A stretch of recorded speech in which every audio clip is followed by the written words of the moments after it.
Episode 24, Finding Things Within and Without. We don't need it just yet, but if we go to watching something, we'll need it, or if we bring a guest in, we got a glare, man. That's bad. Look, you can tell where they wiped the screen.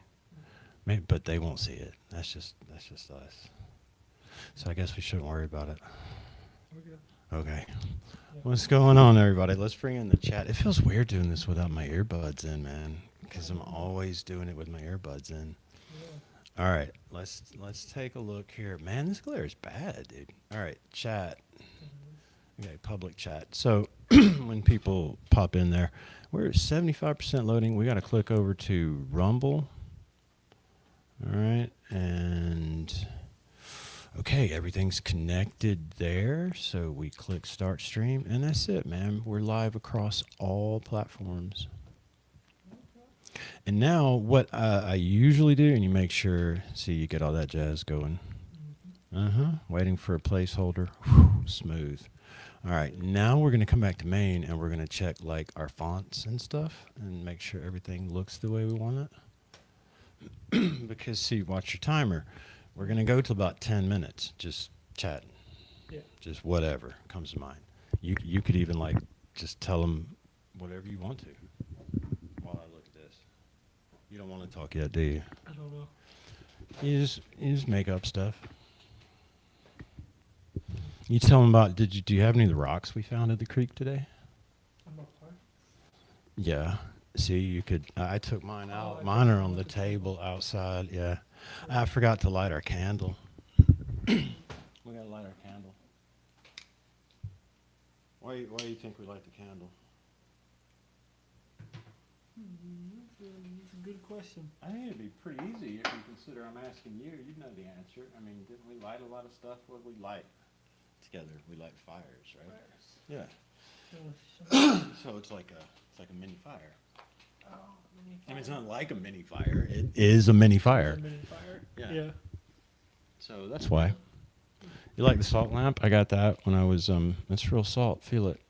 Real salt? Yeah, when I was helping, Janet move in Auburn, she had that. It's like real salt. You can lick it. It's salty. I don't recommend it, but I'm just saying. You can. Sitting on top of Graham's book. Sounds like you're speaking from experience. And, well, I mean, you know, salt's important, y'all. They're lying to us about salt. They're lying to us about a lot of stuff, aren't they, Logan? They are. Yeah. They definitely are. What's something they're lying to us about? Drugs. They're lying to us. All that medicine they put you on. Yeah, it's the wrong stuff to try to get your head straight. Mm-hmm. They send you to the doctor, and they give you these pills that, basically just make problems worse. Have you seen these? Man, can you believe they advertise pharmaceuticals on TV? I mean, that's so foreign. Like when I was little, these drug companies got these ads on TV, man, and if you heard the side effects. Like the side effects are like most the commercial, right? It's like they got some sad sort of looking, male, female mixed person up there, and life is too much for them. And here, take this, and then that's like the first. Your life is better. That's like, or maybe it's midway, and the commercial just goes from gray to like slightly colored, Yeah. But that's the first like 30% of the commercial. Yeah, and then because the last 70% of the commercial is, if you experience loose stool diarrhea, you may die from this. There could be side effects such as your eyeballs fall out. Please do not sue us. We have already made legislation to ensure that you cannot if you happen to lose the eyeball, but please do contact your doctor if you experience any of these side effects. It's the pharmaceutical company, what other companies are lying to us, man? The not only the medical industry. I mean, our bodies they're made pretty solid, Creator made, what are these things, man? They're machines, right? But they're made out of flesh and bone, and they come like from a seed, like a tree, right? Mm-hmm. I mean, that's like so much more than Elon and his little fucking dancing robots in China, ever managed, right? Yeah. I mean, it comes from it's our seed is so little we can't even see it with our eyeballs, You're right. right? Yes. And two of those little seeds that we can't even see with our eyeballs made this machine that you're now driving around, and you're younger than me, so you're just still getting used to it. Who are we kidding? I'm still getting used to it. But, but you yourself, your eternal self, the one driving the machine, it came from somewhere else too. And like, what kind of voodoo is that? I mean, it's not voodoo. It's it's creators of reality. It's why it's so magical, right? It's like you're in a game, like sort of using parlance of like your generation, like when you're playing a game here on this computer screen, right? Mm-hmm. You're sitting here, right, and everything's happening in there to that little avatar. That's a good word. Yes. Little avatar of yours, and you can get like all emotionally sucked into it, like, especially in some of the newer ones like Skyrim or whatever.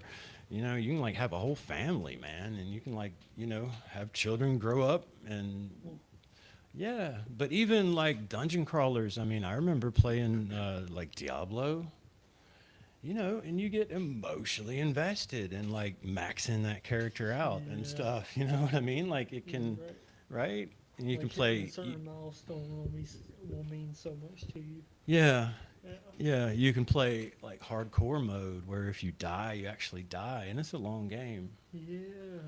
As Elon Musk says, he kills it on hardcore mode, like and I just don't think he has the time. I'm not sure I believe it I'm not sure. unless he has somebody play that character like up to, because he's like top level. It's been a long time since I played. I don't remember the top levels of Diablo, but it's been a while. All right, we're at 7 minutes. We are. What else what other lies are we told? We're told a lot of lies about our history, right? We're not told what's happening. We're told what they want us to know. For various reasons, there are stories they want told. Yeah, and so I don't know if we'd call it lie as much as just plain obfuscate. I mean, You think you'd it's call not it lie? necessarily- I don't think that it's necessarily lying. I think it's more withholding. Yeah. I think so. I think withholding. Oh look, our graphic. We should make that bigger because it's just the two of us. Hmm. We should hop over in the Discord and see if Catman wants to hop in here with us. We're at a time of day when I don't go a lot, so everybody's just kind of getting home from work. I usually try to do this more at like 7, 8. But Logan had to be home at 7:30, so we're starting our hangout a little early. That we are. I had a few things we're going to talk about, a few things we'll look at.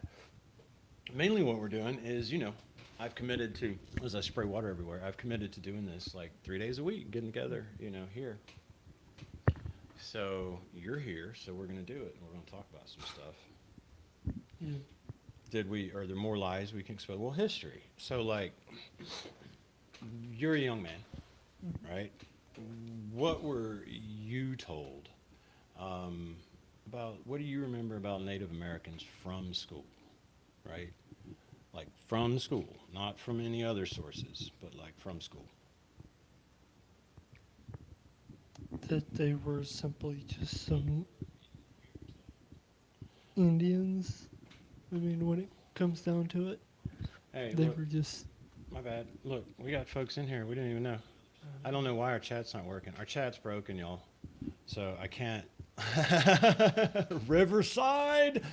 Sarah warned us that there were, and I mean Jacqueline did. There were updates coming. Jackson Hole T-shirt. Yeah, Moss. I knew. What's up? Wyoming. I pay attention in class. So we got to turn our volume down, but we're going to have to use this to keep up with our chat. Hey, guys. So Tammy, look. So we got Moss, right? Moss is over in the Discord. That's Alaskan Grand. Amy WC. Amy, I sent her invite from Discord. What's up, Amy? Hyons Kuma. I don't know who that is, but yo. And then we've got Tammy up in New York. Tammy, what's going on? So thank you, everybody. I'm gonna put this phone up here, and I'm glad I went and got my phone plugged because Riverside is not. I have zero chat. So see, I'm even making sure. But look, we can check where we are. Everything's looking good. So I don't know, guys. But anyway, I've got my chat here on my phone, and we're just gonna hang out. We're gonna look at. I'm gonna look at an X post that kind of bothered me because it leads into some of this conversation. I think we'll probably be meandering into. All right, let me get where the chat is. Okay, so we'll put that right there, dude. And oh, what's up, Guy? What's going on, dude? Guy, you need to hop on here sometime. So Guy is truly in charge of our Discord, everybody. So I do recognize that now, Guy. That's your at. So you guys remember Logan? He's done one of these with me before, but we've done a lot of videos together. So if you guys have seen anything I've done, you've seen him. The girls, you hear them? They're about ready. They're going to see a show downtown. So we may have a brief interruption here in a moment. But welcome everybody. I'm sorry, I was sitting there just eating air up and ignoring y'all because I have zero chat. I'm not lying, Logan. Look, it's terrible. So Riverside, get your act together. We got a big update coming. Is it this weekend? I think it's this weekend with Riverside. And the inside joke with Ricardo and Sarah and Jacqueline and I was, oh shit, don't schedule anything this weekend, which we do. We have scheduled. Okay, so Logan, we were out. Logan and I were just out in the creek. If you're in the Discord, you saw us out there. And I started like thinking a little bit about, I mentioned the word sticks and twigs. Remember, I was talking about, starting fire out there, right? And that leads me to myriad of destinations of sort of stories we could relate, from the creek, right? And lessons we could impart here because we've got about an hour we're going to hang out. I've got an X post that I'm not going to say what it is until I pull it up, who it's by, because I don't want it to be preloaded. It just see if you read what I read off of it, because I think it makes the other point that I'm going to touch on here about history, and one could say archaeology, though I try to stay away from, for the most part, this little battle, lines that are being drawn, like between archaeologists and those they call pseudo-archaeologists, which is like what they call me, or you. I know, it's because we didn't pay a bunch of money and go to a place where they made us read a bunch of books, and then they give you a piece of paper, and they said, you read enough books, and you can get this piece of paper, right? Mm. And they think that makes them better than us, so they make fun of us. Yeah. That makes sense. Yeah, it's like some high school bullshit. Yeah. I mean, exactly. This post I'm going to share from a professional is, dude, it's like high school bullshit. Mm-hmm. Right? Yeah. So one of the reasons, guys, I like having Logan here is, Logan, you were around when much of the things I do that people would know me for, when I was doing those things, but before I'd found Mabilla, before it became anything, right? When I was just out there chasing the connection, right? Yes. Okay. Yes. So I like having Logan here to ground in that, because I, outside of our community, and I'm talking to everybody here in the chat, those watching that aren't chatting, in our community, the Institute of Natural Philosophy, of course, but for natural philosophy, I keep saying of, and it's for, and I got to get that right. Okay. For natural philosophy, but all of us, right, in this community at large, whether it's because other people want to put us on a opposite side from them or not, we're forming a community at large. Is just one way to put it, right? Okay, so now outside of that, right, outside of you guys, the only interaction, like I get on videos and stuff I do is people that are very negative. It's just, like leave it like that. And while that doesn't bother me, at all, right? It does point out to me, Logan, that there's probably some people that are just fucking getting me. They're getting me fucked up when it comes to what they think I'm doing, and like why I'm here, and why I've got all this stuff, It's like they think I don't know what they think, but they don't have it right, What do they do? Well, first of all, a lot of people think I'm looking for validation, right? A lot of people, yeah, you know what I'm saying? Like they just assume shit. They assume because you're not an official, because you don't have a degree behind you, that says historical expert, right? For all these reasons, people see, someone like me saying, "Hey, I found Mabilla," or "Hey, I found evidence for an antediluvian civilization," right? Their knee jerk is just, "No, it's not. It's this," and it's like, but I wasn't asking. First and foremost is kind of like just what I want to say to that, right? They assume that things haven't been verified, validated, right, by me, and that just is something I kind of want to address, right? People think that what I'm doing here is just like showcasing this material evidence, I guess, and however people who are wrapped up in the fucking material world think, you know what I'm saying? They should probably realize that how long has it been now, Logan? I mean, 2020, right? So 29, yeah, we're working on, yeah, 6 years of living and breathing and, having this, right? It's not like I just sort of popping on the scene looking for something from folks, right? So that was something I kind of wanted to address, and I, again, it brings me back to why I like you having you here, because you saw what came first. And things have to go, things go in order for a reason, right? This is the whole sticks and twigs conversation, which we might just jump into here. When you're gathering firewood, y'all, people always forget an important and tedious step is the sticks and the twigs, right? The little things you got to get together for when, if you're starting fire regularly, you got to build that base, that coal, and build it up before you can get your larger logs on, right? It's a process that's necessary. If you're going to be successful, it's starting your fire every day and getting a big ass log on fire, right? So sticks and twigs. But now you gotta keep me on point, Logan. Cause see, all right. Where was I before sticks and twigs? Oh, that's a good question. See, man, you aren't listening. You're not listening. So we were out in the creek today, grounding ourselves, and where all this started when this was coming to me, because I'm looking at these tiny rocks, y'all, right? These tiny rocks that Logan, we would spend so much time out there on those creeks and those banks, man, and we'd start making our little fire rings, and you're studying these rocks, as you're doing that, right? And you're spending so much time there. You're engaged in this meditative process of gathering sticks and twigs. If you want to have your fire supply right, you've got your big logs and you work your way down, right?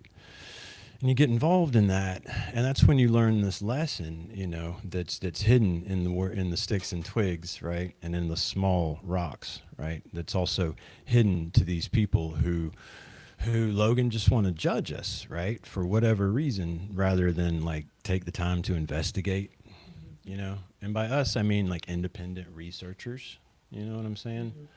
Like they just want to, they're so on the offensive is really what it is. If it was like real world, right, and like a relationship, you'd be like, okay, that person is bipolar. That person, you'd be sitting there going, this person is manipulative. This is going to be an abusive relationship. I have seen this before, right? And you would just walk away like it's a bear, facing it until you're out of the room is how you would treat if this were the real world, which it is, guys. Let's remember that. It is.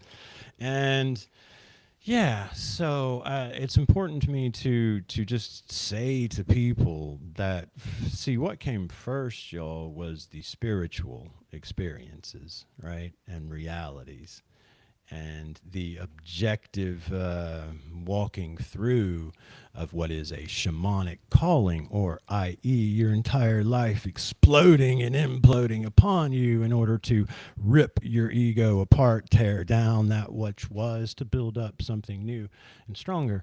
Remember, I said to you, Logan, one time riding over here, long before Mobilla, right, long ago, and it was one of those instances where we were just talking. We were talking about the way people might look at me, right, and think of what I'm doing, out here always in these creeks, right, and just making their judgments, right? And I remember I brought up to you a story. It's a story from the Christian Bible, but he says, build your house not upon the sand, but upon the rocks, right? And I remember laughing with you, Logan, because we had all these rocks. And I was like, you're going to see what he means quite literally by what we can build upon rocks, right? And it all started with those little tiny rocks down in the creek going, man, there's a whole lot of triangular rocks. That's a lot. That's not natural, right? There's a whole lot of rocks with holes right through them. And it's just those little basic things that when you're in a place, you start to go ping. A lot of native people here, I better start paying attention, right? And it's these little foundations, just like the sticks and twigs are the foundation for that fire. It's these foundations, that are important for people to understand before they come try to engage with me regarding any of like the physical work. You know what I'm saying? Is just that's what came first, right? Was years and years of being out there in this, right? Showing Logan how to go out there and start a fire, how to have things show up that are not of this regular three-dimensional realm as we had heretofore understood it, right? Remember the little bzz? Yeah. I mean, how could you forget, right? like the figure of black light, I guess. Yeah. Yeah. I mean, and then all the things you picked up from there, after we were away for each other from a couple years, I went and found Mobilla, right? And then I had to go up to Birmingham, remember, for a couple of, years, was all that. And I found all the stuff up there. And then North Alabama, where I've since taken you, right, to the big, big rocks. We were just talking about that trip today, yeah? So all of that, man, from just paying attention to the little things first, building solid foundations, yeah, that's another thing people don't see. They don't see foundations. Why don't they see foundations? Foundations are usually below the surface, right? Yeah.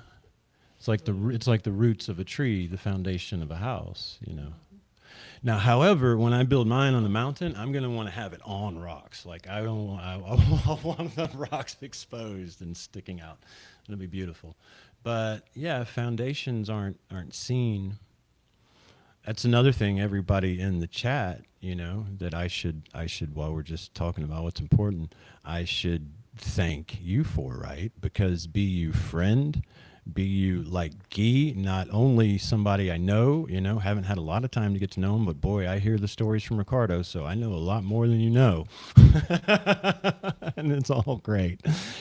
Who is function, as I told you before, is, Discord's his deal, and he does so much with the magazine, right? No matter where on that spectrum you are, right? Ricardo, Sarah, Jacqueline, all of us, we've got foundations, right? We've all been blessed with not only each other, but then the sort of network and the foundation that each other can lay. And that's another thing people don't ever account for either when they see a independent researcher. They just think, oh, that's somebody out there on their own. Let's all gang up and attack them, right? And they don't see coming. Oh, wait a minute. Shit, there's a bunch of them. Looks like they got their shit together too.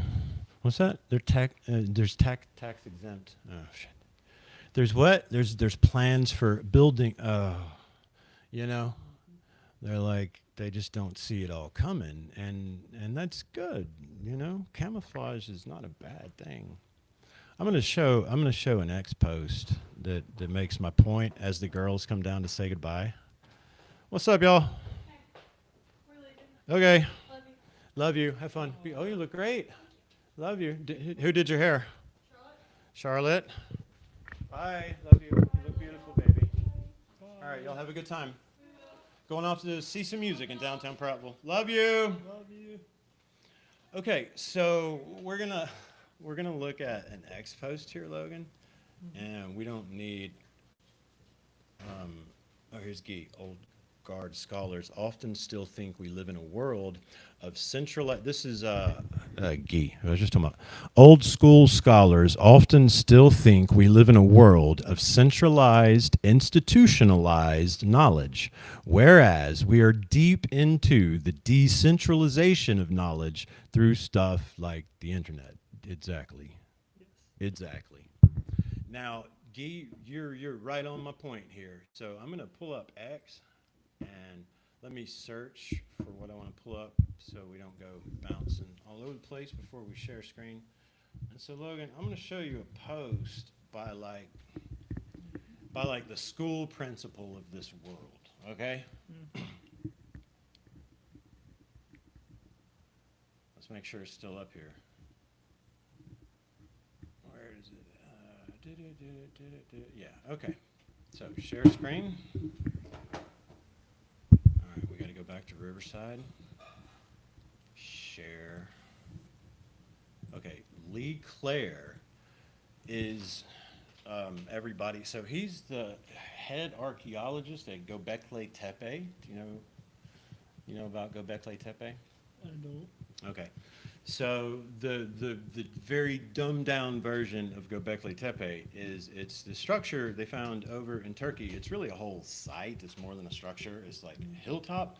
But then once they did like underground photographs, sonar or whatever, there was like, holy shit, there's stuff there, right? And so they've been uncovering it, and it's this massive complex with all these huge pillars and ornate representations of animals, right? And it's dated to like, I don't know, 10,000, is it 10,000 something years ago, right? Now, you might remember from high school, like Sumer and Mesopotamia and all that, the cradle of civilization was like, roughly 6,000 years ago, right? Okay, so this place blows the traditional sort of timeline out of the water, right? Pretty simply, right? And there's a lot of debate over, well, there's supposed to be hunter-gatherers. Civilization didn't start to Sumer. So how did hunter-gatherers do this? Because the food is important when you're doing something this massive, right? But then it turns out, man, and this is to the point of this post, they're doing this stuff is like a whole region, man. It's the Tas Teplar region, right? So you guys, look, here he's in charge of excavating this place. Okay, all right. He has the weight that comes with that office, right? And now I know I'm older than you, Logan, but we are from the same part of the world. And when you have a high position in an organization like a school or a college, right, or a business, you behave in a way that is suitable to that position, that is appropriate to that position, right? And you realize that if I say something, right, if I just come out and I make fun of somebody, there's a lot of weight behind that. A lot of people, because they've put me in a high position and they take me seriously, they're going to take those words seriously, right? Okay, now here on this post, he took the book of Andrew Collins. I don't know either of these people personally, right? But Andrew is, like I was telling you, Andrew is an independent researcher, right? Yeah. Now, he does all his own shit, has been doing it for years and years, as we're about to see in his reply here, right? But he didn't pay money to go read all the books and get the piece of paper, I guess, right? So they don't like him. So the head dude, Lee Clare, Dr. Lee Clare. So an entire book about a site that's only been under excavation since 2019, with academic publications just now appearing. It can only mean that the content is blind speculation with AI images and pics from his extortionately priced guided tours. Raids, haha, try harder, pseudo. Do you know what he means by pseudo? I do know. Okay, so pseudo is like faux. You know, faux, it's fake, basically, right? So they're calling him a fake scientist, right? And they use that term pseudo for anybody that's not like, wasn't dumb enough to pay all that fucking money to read books and get a piece of paper, right? But whatever. And so now my problem here, and what I think this illustrates about what's wrong with the people that are like telling the story of our past to us, Logan, is if your principal, right, at your school, right, took one of the books from one of the kids and threw it out there making fun of it, right, and saying it's all AI and bullshit from his overly priced tours, right? He's accusing him of stealing people's money. It's called grifting. It's another accusation they use. They like to call people racist. They like to call them pseudo, and they like to call them grifter. And that means like you're trying to like get money falsely. You know what I mean? Yeah. Okay, so he kind of does all that here to Andrew, right, on X with his position as head archaeologist at, and see, Karen Tepe is over there in the same region as Göbekli Tepe, so Lee Clare has probably got his panties in a wad because it's like in his neighborhood, you know what I'm saying? So he's like, hey, I'm gonna be a douchebag, you know, in public because you didn't go to the right school, bro. You know, it's like high school, man. So I thought we'd show Andrew's response here. Again, I know neither of these people, but it really it shows you know how all of this works and how people behave. So let's pull up this post and then go down here. Okay, so from the author that's getting called out. Highly, first, don't you think you should read the book before dismissing it outright? I mean, that sounds right? Second, much of my research on Karen Tepe was done prior to 2019 when the archaeologists really began their work there. Indeed, I was at both Karen Tepe and Göbekli Tepe as far back as '04. I visited these sites almost yearly and learned much from the archaeologists working on all the Tostepler sites. That's the whole area, right? I told you the whole area is eat up with it. They were always very helpful and supportive. It's important to point out that the English language edition, oh, look at this. All right, so this guy is trying to accuse him of grifting, right? And he didn't even know about it. The English language edition of my book, Karen Tepe, was published as much as 3 years ago. I had no idea that this Turkish publication was being released right now. I would have prepared for it. What this means is that all the photos are real and mine, and that all illustrations were done by myself, no AI. And I am sorry you don't like me showing the beauties of Anatolia to students of archaeology and history who might never have the chance to visit them on their own. I hope my book encourages people from all over the world to visit this incredible site. Of course, Göbekli Tepe, your site, right? Your site. Good luck with your work there in the coming digging season. And I gave him a bravo, right? Because that was totally appropriate. But what bugs me is just that, you know, is that this is the example, right? Like I'm not talking bad about a whole field, right? when I'm going, this is the example they're given. You know what I'm saying?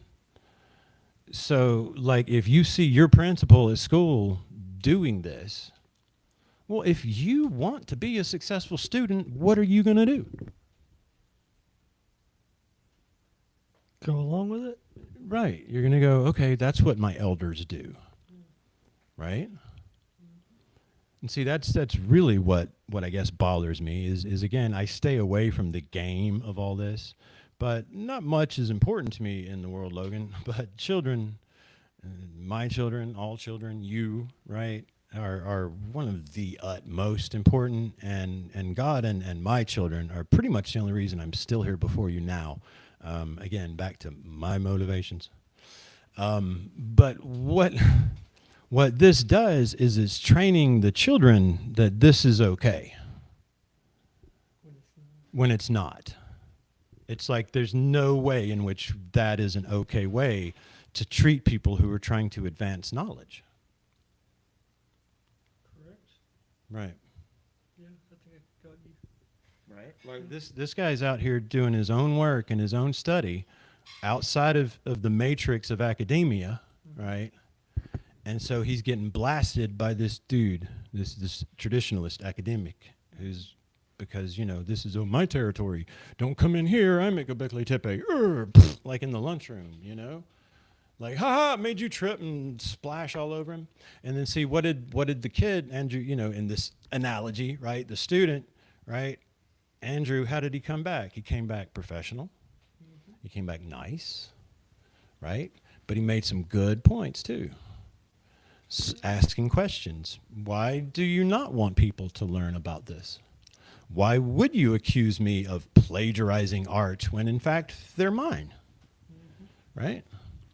And that's the other thing, that you can tell when people act like this, that they're not exercising judgment, most likely, right?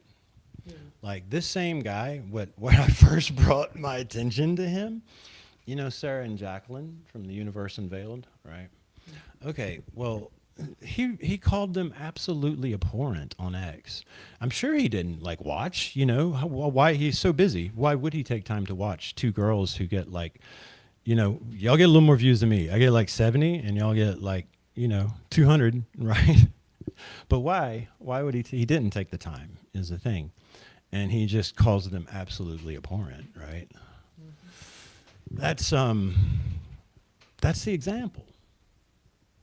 See, I don't want people like that, elders. I don't want elders like that showing you how to be in the world. Yeah, that's fair. You know what I'm saying? That's fair. That's where my real issue is, you know, is I don't really care about all the crap, you know. None of it matters anyway, right? Except that certain people are trying to be in charge of the truth of our past, right? But when you have elders setting these grossly immature examples to the masses, you know, it's like I just feel the responsibility to point it out, you know, and to say that it's simply inappropriate. That's, you know. But then I'll do it back to him too, because I get mad when you make fun of my friends. That's the other thing to know about me. Not much gets me involved emotionally, but you talk about my friends and my kids, and you know, I've got lots of colors in the crayon box that I like to whip out in those moments.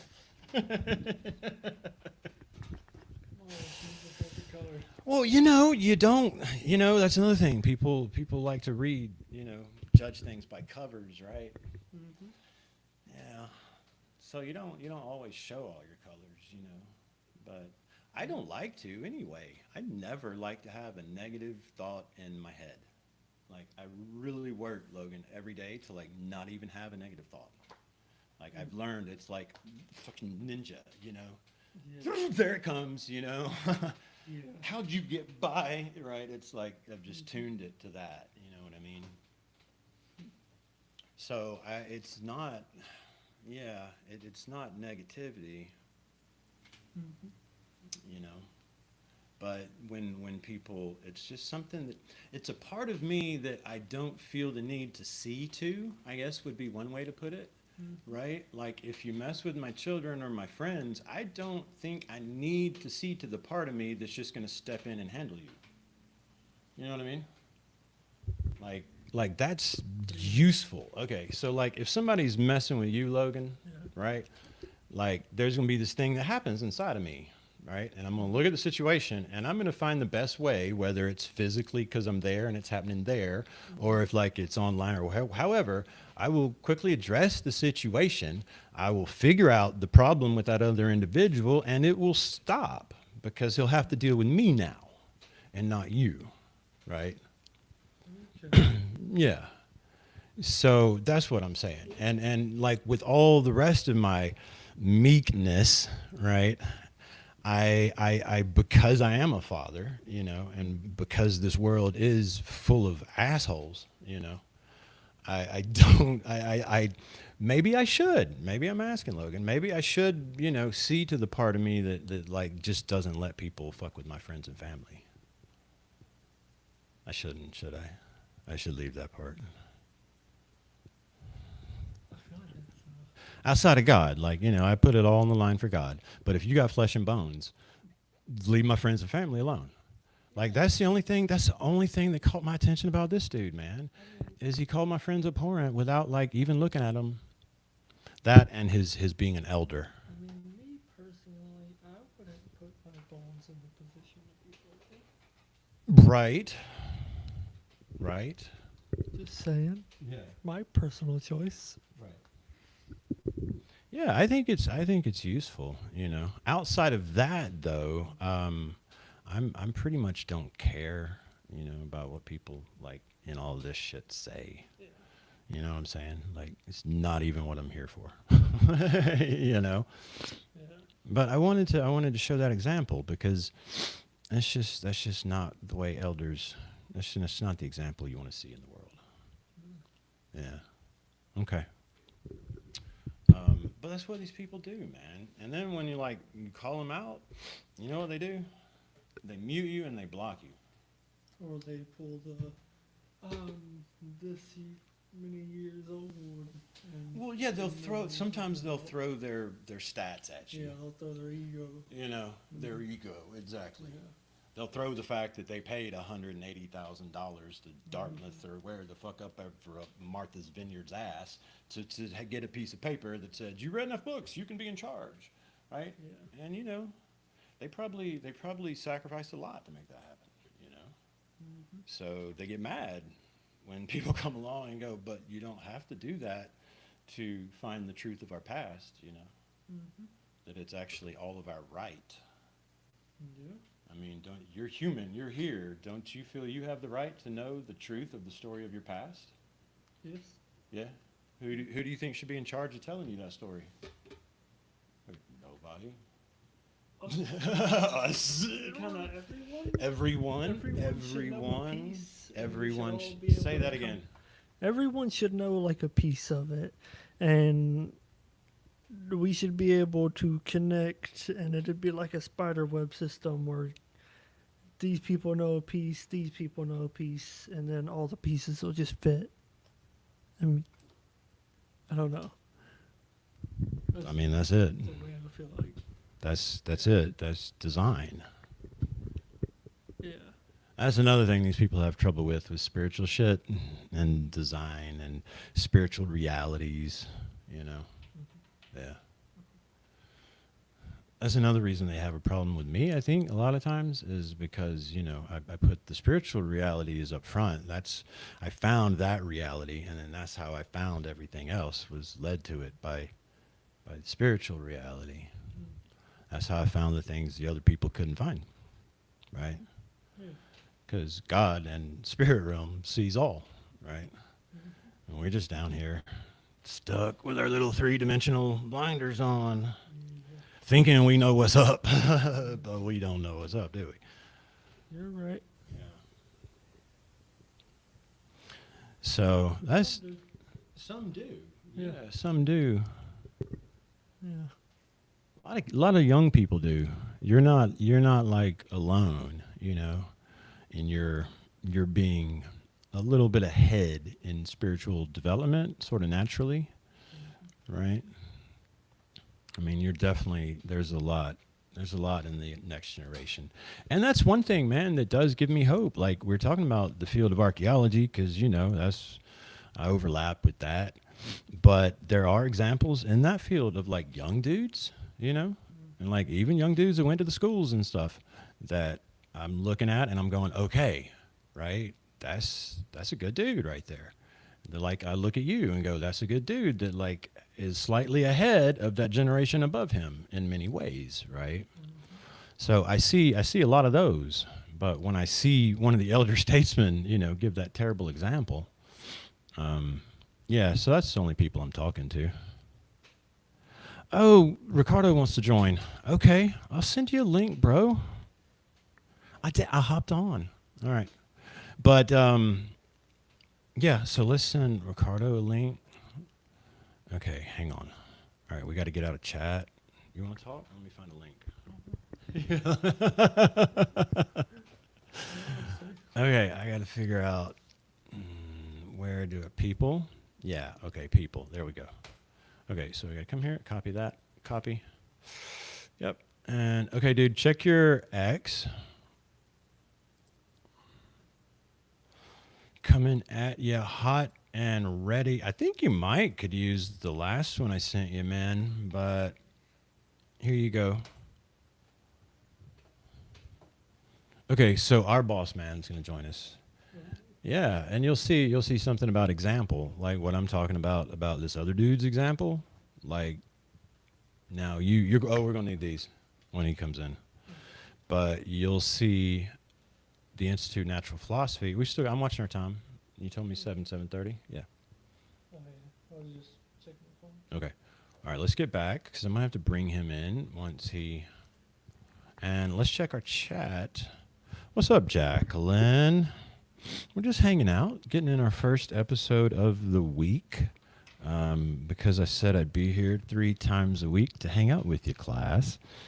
And so we're here, and Logan was here today. Logan's off because Logan's brother is getting married Friday. Thursday, Friday. So they just... So Thursday is final preparations. Friday is day of. Nice. And so they gave you your regular day off plus the rest. Yeah.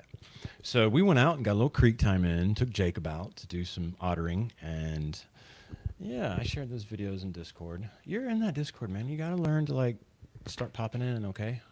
Yeah. He's terrible at that. Yeah, at least you admit it. It's the only way you're going to get good at this. All right. So, yeah, we stated a few things that are important to us. We made it clear kind of where we're coming from. Yeah. And we talked about an example that's frankly kind of poor, and we're gonna look at another example as soon as he joins us. Let's say, okay, come in. You keep on knocking, but you can't come in. Man, we gotta have music, dude. Why aren't you like a musician? I don't know. I'm kind of just boring. Can you make music with AI? Probably, but I don't know how. I could just think around and... The sighing is because he keeps asking me. He keeps asking me all the time. How can I help? How can I help? Every time I think of something, it's, I don't know. I can try. Piggly Wiggly's taking all your time right now, man. Okay, wait a minute. So, somebody in the studio? What is this? I don't know. Ricardo, I've got my Discord up, bro, and you're just going to have to talk to me there or here in this chat because, as you'll see if you get in the studio, the chat is not working. And Ricardo fits right into the conversation we were starting to have.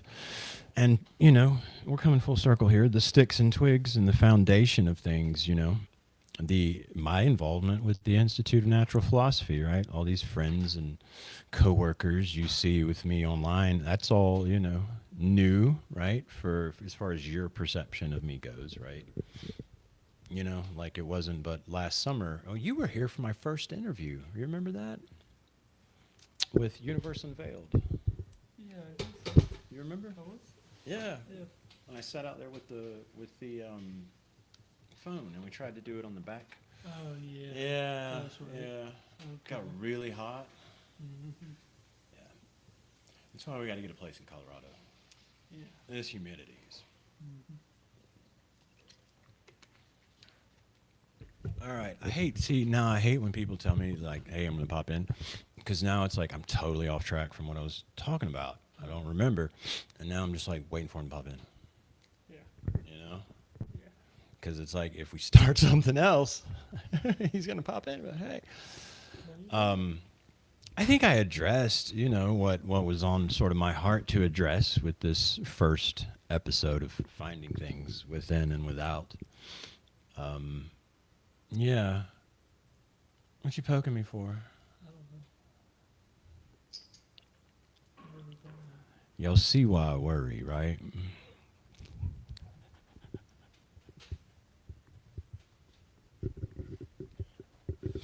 I'm just messing. You're supposed to joke back about, really, you want to talk about worried? Look at you, Bigfoot. Bigfoot, I wear a 12, okay? No, that's a joke on all the hair Oh. that you're trying to mimic. You gotta shave it more. You gotta shave it more so it gets thicker.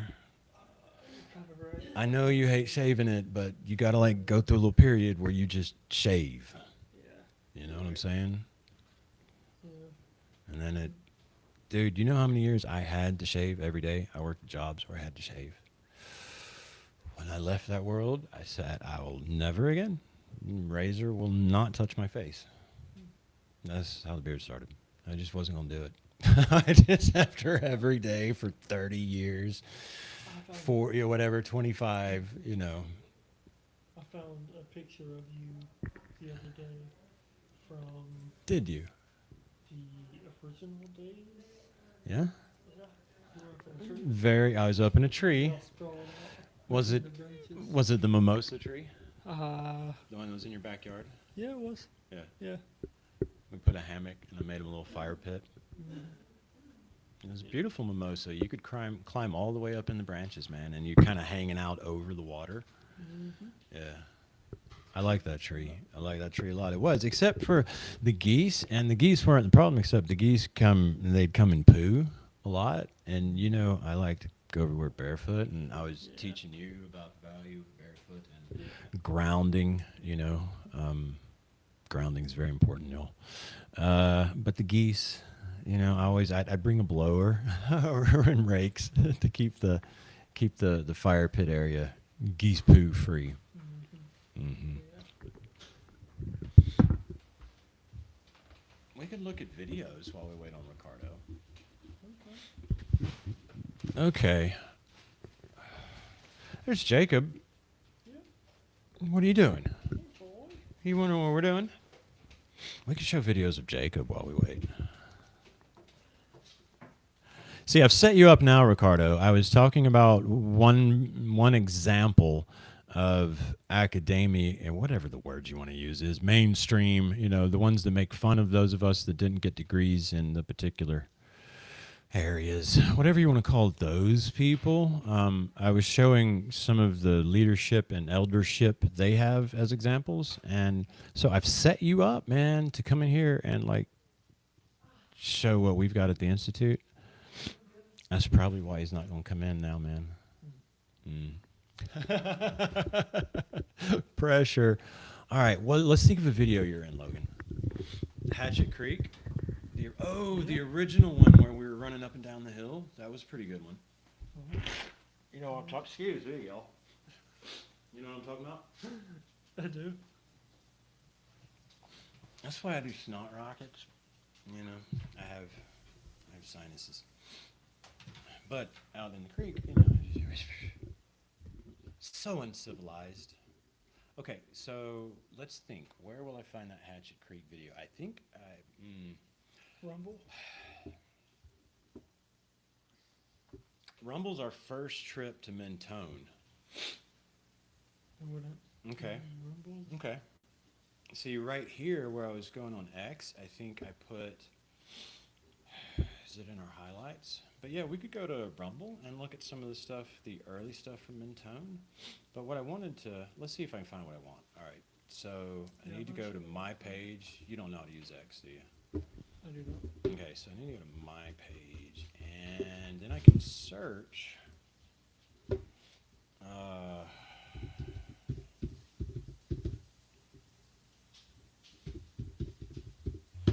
right, and this should bring up all the times here. No, that's me and Jacob. The first one I published, where it was like a full video, but I did it in four vids here. I think this is you and I right here. Oh, see, you remember when we went to this anomaly? Here, let me start sharing. All right. While we wait on Ricardo.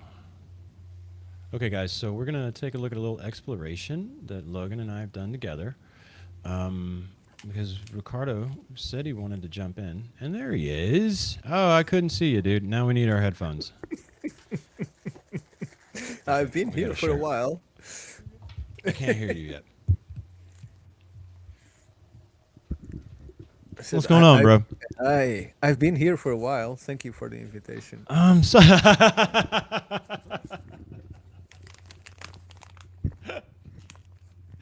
I'm sitting there talking about you, probably, the audiences, because I don't have chat. You see we don't have chat. Do you have chat?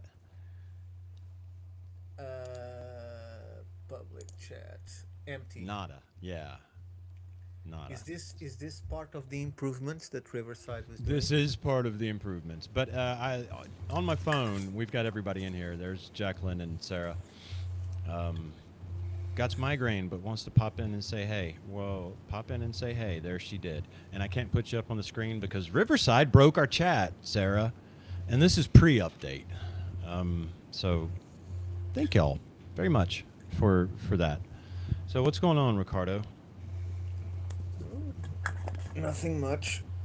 Just another day. It's 1:45. So were you watching? No, I was. I just saw you. I saw your message, and then thought, Okay. well, Well, where is the link?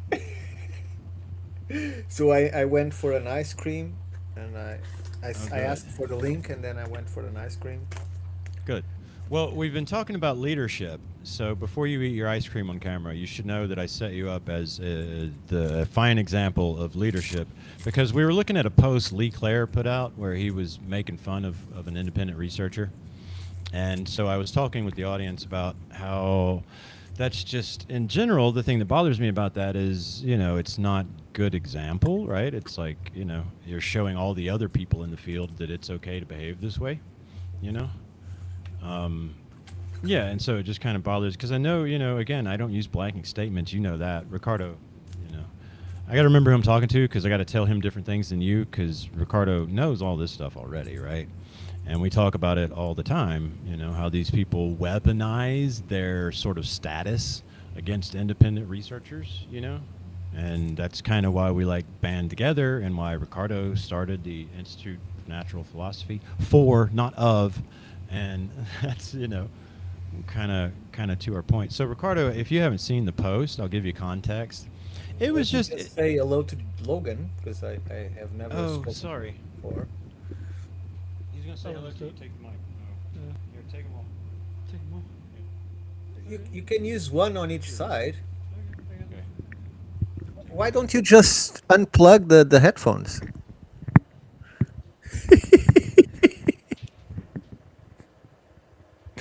Why don't you just unplug the headphones? Hi, Logan. Hi. Hello. Hello. It's a pleasure to finally speak with you. Good to speak with you as well. Thank He's seen you in a lot of videos. Okay. Uh, Yeah, I've seen you in Jason's videos, so it's kind of we kind of know you on your presence, but not so much in your speaking. So it's the first time. Good luck getting him to speak. I'm hoping you can. Well, he's doing well so far. He really was. He really was. Now he's like on the spot, though. You see the look that's taken over his face? There's The no legs are spot, starting to Logan. There's shake. no spot, Logan. Yeah.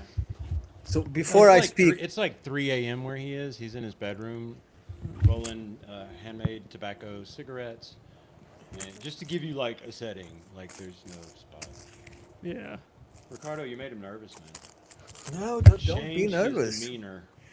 Considering that you are experiencing the world now, what is your perspective on leadership? No Uh, pressure, no pressure at all. What Just what is your just perspective on leadership?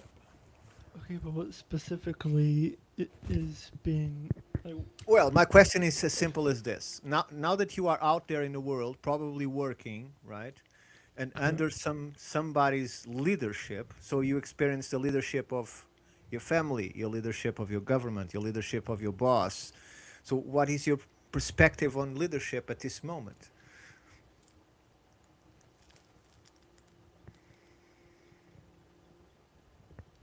You can lead, but don't be egotistical when doing so.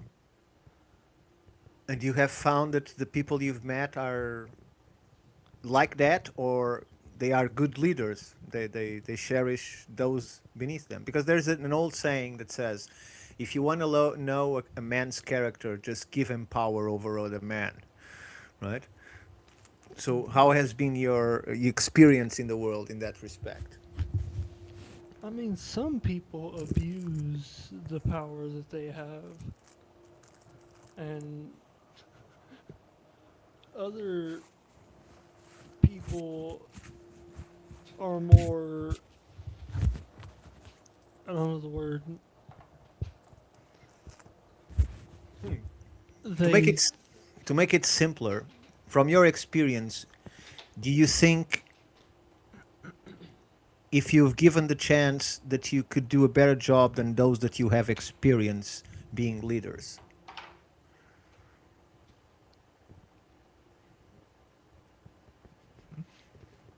He's talking to you, Hoss, not me. So if I had the chance, would I Could lead? you? Could Yeah, you for do instance, I better? believe, are you working at this moment? I Do you have a am. job? You do. Okay, so I do. considering your boss, I'm sure is not watching this, and you're not going to speak ill of him. I don't. I'm just saying, Yeah. do you think there is something that you would do better, or there is some injustice, or there is something that could be better done, or you think that your leader is doing a good job? You have nothing to say about. I mean, it shouldn't. I get that. Okay, I don't know how to say this. Try in English. English is good. Yeah. Most of viewers are I English, so guess. Yeah. I guess that's fair. That's fair. And listen to his English. It's so shitty. I mean, yours is going to sound pristine. It's great. yeah, absolutely. Okay, then. There. Okay. Yeah. Then I guess a leader should. Uh,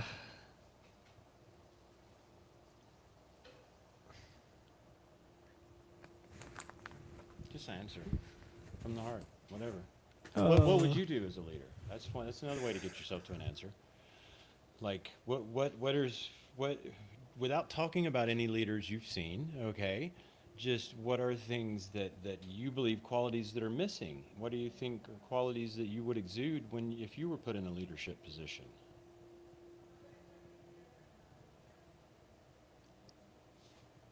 you should genuinely care over the people that you're leading. Yeah. I mean, shouldn't just be about the power. Yeah. I mean, I Do you guess think that do you think that people that are in leadership positions often look in empathetic way towards those that are beneath them? They put themselves in their shoes, or do you think that they just throw away authority because it doesn't cost anything to them? I'm not sure I understand. I told you good luck, man, with getting him to answer questions. Yeah, I'm sure. I'm I'm gonna sure leave you. you. I bet you can get it to him. I'm gonna keep going.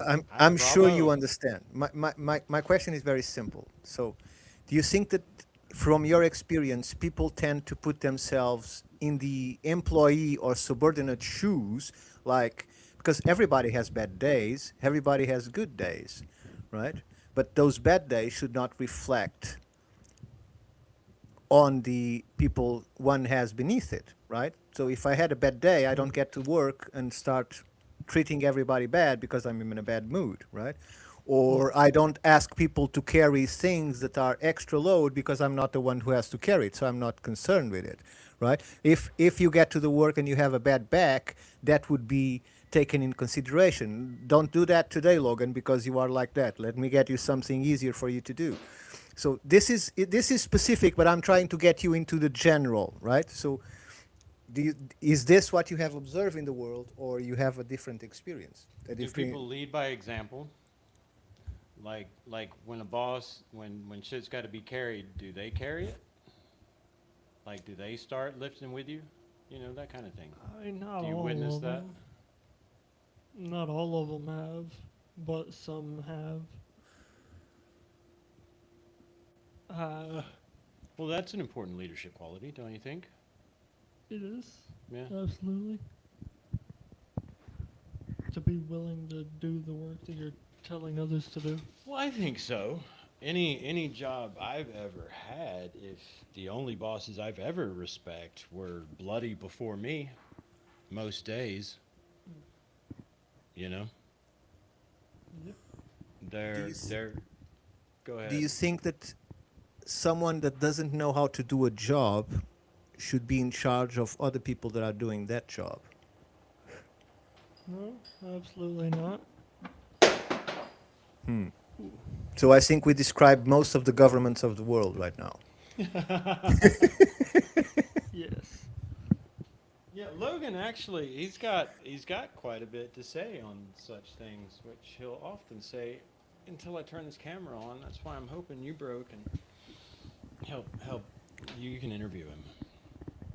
Well, this is Logan. This is I like call him the Podfather the three of us because on he the does so many room. podcasts. The three of us on the room chatting, because the rest of the world, although they might have an opinion about Jason, about me, about you, it really doesn't matter at all, right? Because it has no impact whatsoever, especially on the internet. There's no reason for us to get upset with anybody or otherwise, because it's just words. Words That's cannot very hit true. anybody, right? Right. It's like the dude saying, "Well, man, that's just like your opinion," right? So, Yeah, that's just like your opinion, man. so This and there is aggression always will not stand, man. This yeah, aggression. it will always be people that like you, and there will always be people that don't like you. And most people tend to look at the things they think you don't have, or they fear, and they use that to criticize or to try and diminish you because they are afraid, right? Right. Yeah. Right. Cornered. It's Yeah. fear. Fear is generally the thing that's in charge of most negative behavior that you encounter. And it's the weapon of governments is fear, because Yeah.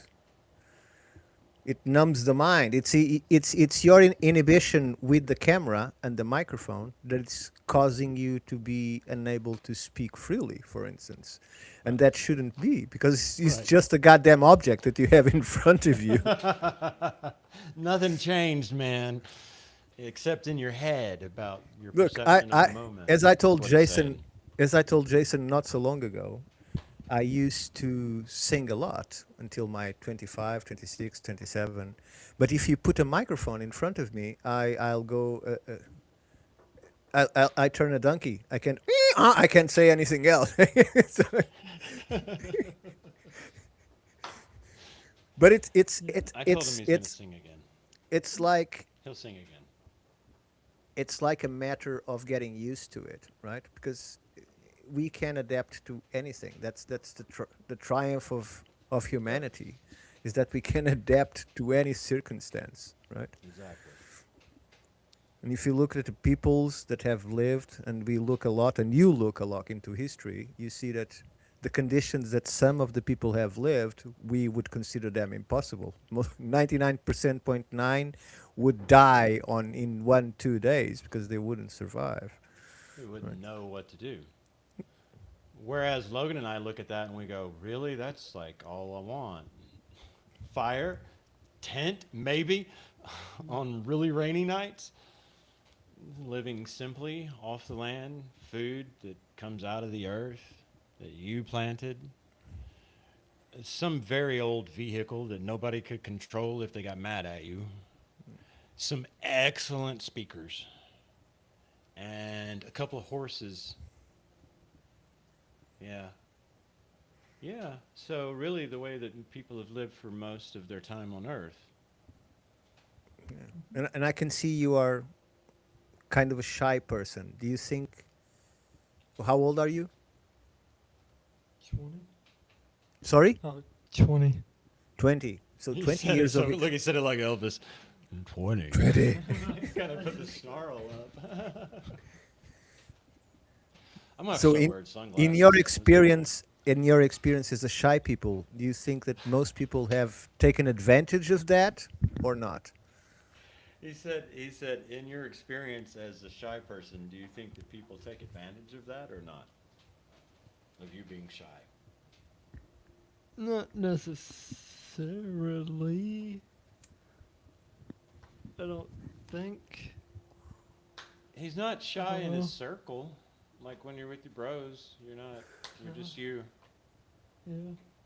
Yeah. And so he's like trying to guide you toward just doing that now. Oh. Because this is a safe space. There's no one can criticize you or No do. And one's in fact, we don't watching. even have a We chat. don't even have a chat. Yes. Fuck 'em. We're just kidding. Because see, the good thing about our show is only people that we love and that love us talk, right? All the other 80 lurkers that are here to watch us mess up, we don't worry about them Yeah. because they don't exist. If you don't talk and chat, you don't exist. It's a rule. We've decided. So he's just trying to get you to hang out, to get good at this, basically. And he's done a shit ton of it. So it's Yeah, good advice. as an example, Logan, my first podcast was done with Jeff in a show called The Garden of Doom that now has a different name. Jeff is still doing it, and I was so nervous that when I was talking about some of my cosmology, I actually said that the asteroid belt was between the Earth and Mars, which obviously isn't. And because people don't like to criticize others, Jeff, that was the interviewer, the guy behind the podcast, didn't correct me, which I would love he had to, right? But some people think, oh, I'm not going to contradict him because it's rude. No, it's only rude if you take it personally. But so we will you will make mistakes. Being here in your life, you will be making mistakes. So there is no point in fear them because you can use them to learn I try to and to make my grow. mistakes on purpose. That's the way I handle this situation. Is I try to embarrass myself or do the stupid shit. Like right up front. That goes back to like probably my auditioning philosophy. When I was doing stage acting, was I heard Mel Gibson once say, "You got to make an asshole. You got to be willing to make a jackass of yourself. If you're the guy that's willing to make a jackass of yourself, you're gonna get the role." And I'll be damned if he wasn't right. You know. Yeah, then So listen it, but it's listen to failed. Jason. It's in business. And then in the business world, I learned this. This dude, man, he gave me a spreadsheet when I was in the storage. I was starting a self storage company with these people, and we won't say the name of it, but it was a startup, man. And dude, look, I don't know if I told you this, Ricardo. We went. I started with them. There were 3 stores. I finished. It's like I don't know, 3.5, few years later, and there was 172 nationwide. You know, and I was part of that, doing training videos and writing SOP manuals and stuff, right? But this dude broke his philosophy down on this spreadsheet, right? And he was talking about failure, and he says when you spreadsheet out failure, okay, if your goal is success, right, and you put your goal here and you go, here's my goal on my spreadsheet, all the things that happen before the success are certain amounts of failure, right? That they have to happen, right? Before the success can happen when you look at it statistically, right? So his philosophy then was, okay, so if I want to get myself to success faster, that means I need to go through these failures faster, right? So I need to be willing to and make it my sort of mission to my driving force to fail fast, fail often, fail fast, because that way you're just constantly goes back to think long, think wrong. Something Ricardo and I say a lot to each other is if you're constantly moving in that flow, right, then you're just building the whole time, even though it gets labeled failure by the world and by people who don't know what the hell they're talking about, right? What you're actually doing is you're building, right? So the faster you're nailing those nails of failure in, the faster you're building that building of success. And it's through all those failures that you lay those foundations we were talking about earlier. Like Ricardo, you know, is like part of my foundations, right? For many reasons, but just like I am him because we're friends, right? We support each other. You know, if I need something, I can holler at him professionally or personally. He the same way, right? But we've also got an organization that, you know, he started and I'm kind of part of, we're all part of, I mean to say, right? And we're trying to build community, right? All of these things are foundational level things like we were talking about earlier. You know, the things that people miscount a lot, you know. Yeah, and Jason is great at it. We're still waiting for him to do something right. Exactly. Exactly. Ricardo, I used to, you know how when you leave places, I don't know how it is in Portugal, but when you leave, like in your car, people go, okay, be safe. You know, I used to walk this walk too. Now I wasn't just talk, but I'd say, nope, gonna be reckless. It's my testimony. You know, if I can come out of this clean, there's a God. You know? It's like driving an overcraft. You can if you can see an obstacle, even if it is a kilometer away, you're gonna hit it. Right? That's it, man. Playing, what's the song lyric? Playing Russian roulette just to learn how to play. Yeah, something like that. But this is a history show, so I'm very curious No, about. it's not. Yeah, it is. It is. What is Logan's perspective on American history?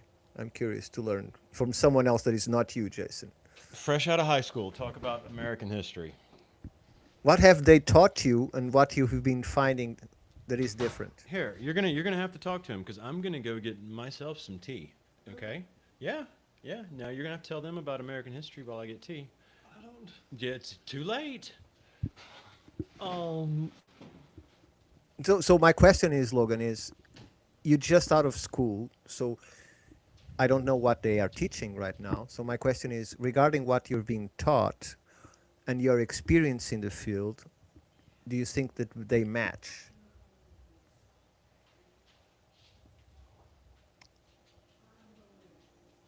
I mean, I don't necessarily remember anything from school. I just remember hanging out with people. At the end of the day with school, I mean, once you're out and you've sat at the house for a year and then you've been in and out of work for 2 years and you're almost on your fourth year of being out of school, you kind of just, at a certain point, you forget what day it is, you know, and it's you just one day at a time. So So I basically, what you're saying is what you've been taught is not memorable. no, there's no useful information that school can provide other than relationships, like my family, my boys. I've met a lot of my people through school. Yes, those people helped me cheat on schoolwork, which got me the bare minimum grade to pass. So I have like a high school diploma. But uh, if you want me to sit down and take a test, no. But I can cook for people. I can do work. I can do other stuff. I can feed you, you know? I know how And to do stuff. It's just not schoolwork. sure, Not schoolwork. but I've seen you with Jason on the field, like boots on ground. What is your perspective of what the things you have been seeing? How do you frame them in historical terms? What do you mean? So how do you interpret the things that you've been seeing in the woods, in the river? How do you place them?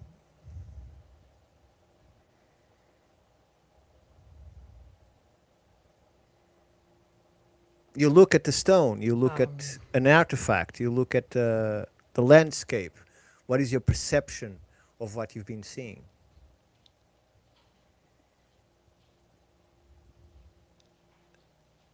A piece of history, I guess.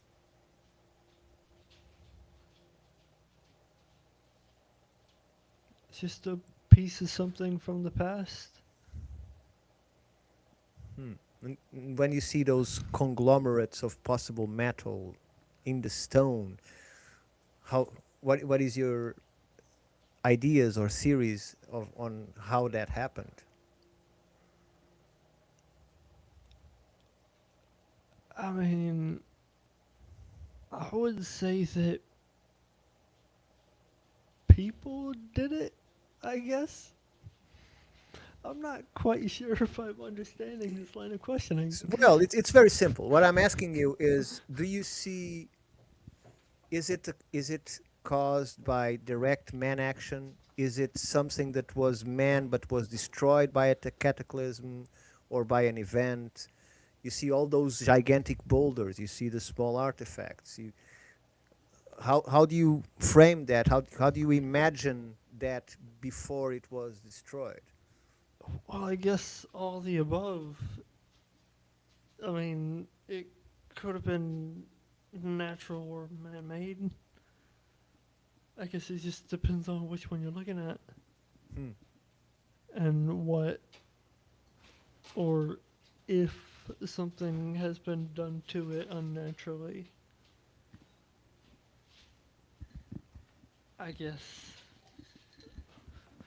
So do you agree with Jason that some of those stones were worked and then scattered by some kind of major event, or do you think that it's just the way it always was?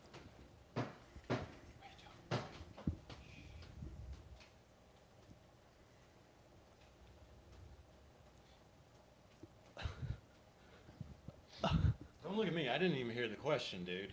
Yeah, I don't know. I, How's he been doing, Ricardo? Did he just change Doing when I came well. in? No, yeah, you did, you did. Yeah, see? You're intimidating. You're intimidating, Logan. Here, I'll go away. no. Then answer normal.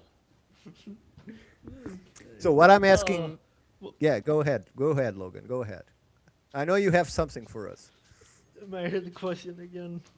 Well, the question is, when you look for those gigantic boulders, when you look at those pieces of possible metal inside the stones, when you look the way that they are arranged in the landscape, do you think that they are part of something that was much older and destroyed?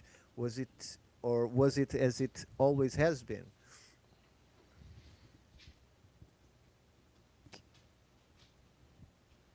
You know he's talking about a menton, right? Because I see him, Part I of see you, Logan, on something. the videos, and I see you give ideas and this and that, and that's what I'm trying to bring here, is for you to Well, put those ideas first. What is your opinion? See, like, I It's guess nothing for us to criticize, it's just for all of us to learn. I guess they were just pieces of things. I mean, yeah. Logan took this picture, y'all. What Remember do you that? feel when you are on these spaces? What do you feel? Oh, we got a Rumble video about that. Keep talking. I'm gonna look it up. Answer his questions, and I'll look it up. I'm not necessarily sure. I guess it's He's talking about what you feel when you're up there. How does it feel different? You know?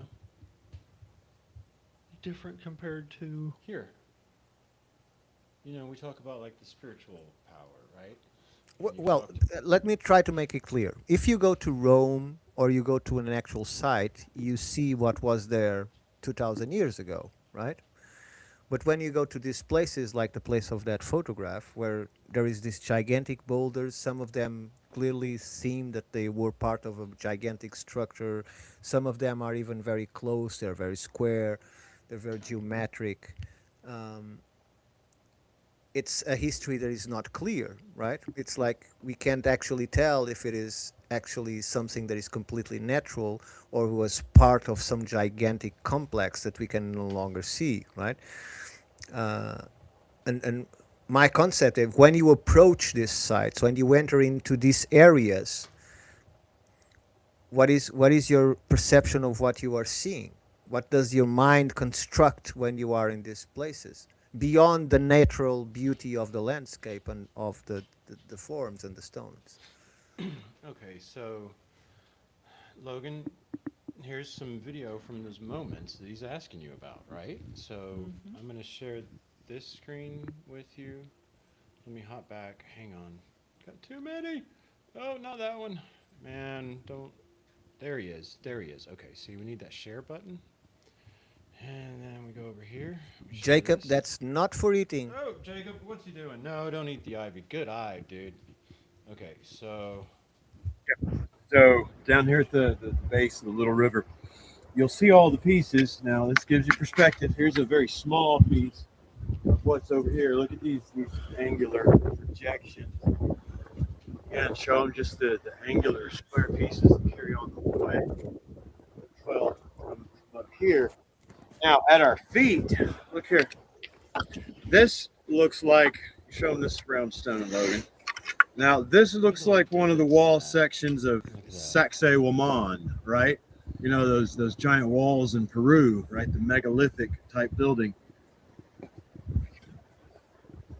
So that was down Yeah. there in the bottom of the canyon.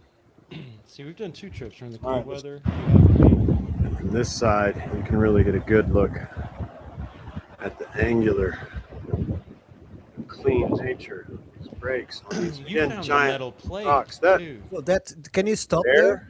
Yeah, hang on. from tip. So, Logan, you see those blocks of stone on the other side of the river?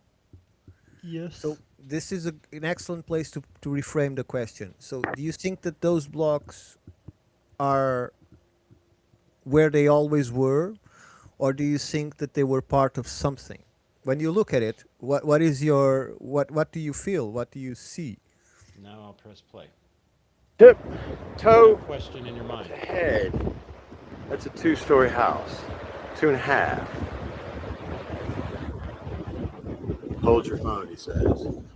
The wind's starting to pick up, isn't it? You just know it's sketchy. I'm a pro, man. Now, I look like a pro. You don't look like a pro. You remember that jacket? It's weird. The weird term pro. Okay, All right, now so remember on top of the canyon? again, look at the sheeting. Yeah, of this stone. Oh, look All the underneath, quartz man. and all the rock. The little Right. like concrete. And here you can really see. Look, see, here's where one of the pebbles has broken out. See them all in there real good. It's these little quartz stones. You see them fading through here? Looks like concrete. Underneath doesn't what it, looks Ricardo? like a giant slab of stone. Here above. And that's Little that's river. where we were then in that video we were just watching is down there at the bottom. Find a stick holder, Logan. The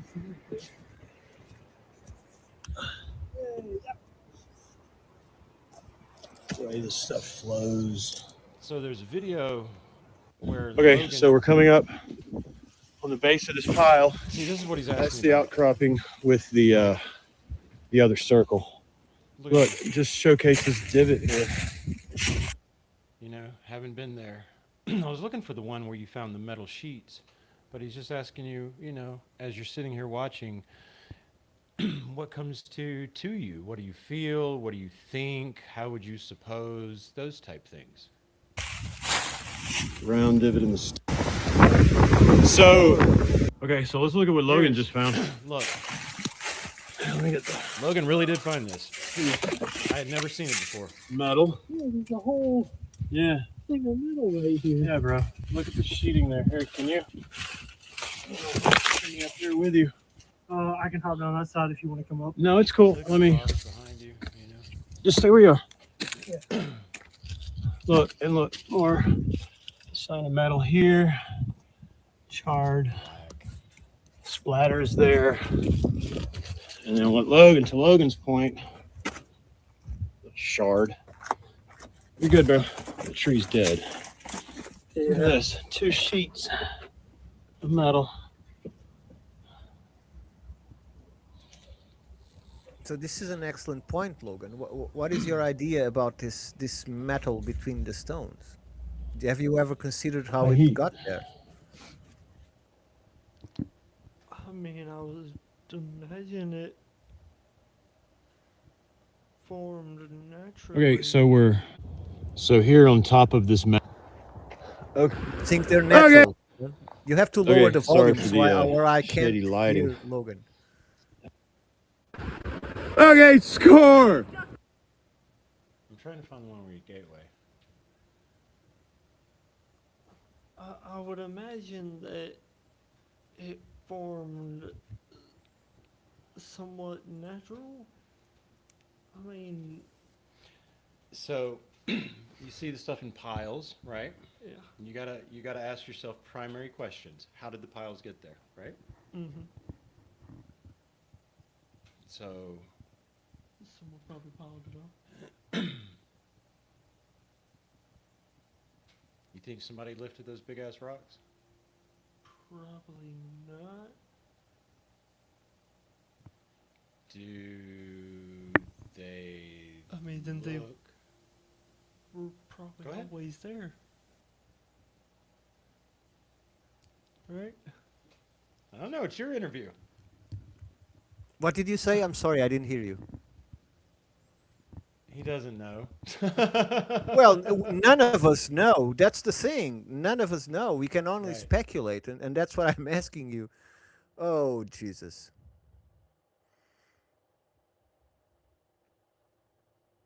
Okay. Now the question is, am I the only one on the feed right now? I wonder. Because it still says live for me.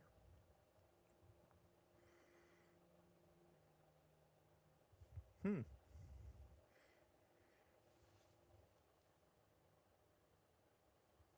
let's see if Jason and Logan can come back. And I don't even have the chat. Oh, there they are. Sorry. I'm trying to get back to videos now. Go ahead, man. I thought I just ended it for everybody. I'd hop in the chat. I was like, Ricardo, stay in there. I have too many windows open. Okay, so his point was, right? Do you remember where we were before I just jumped out? All right. Nobody knows, so he's asking you, what is your take, right?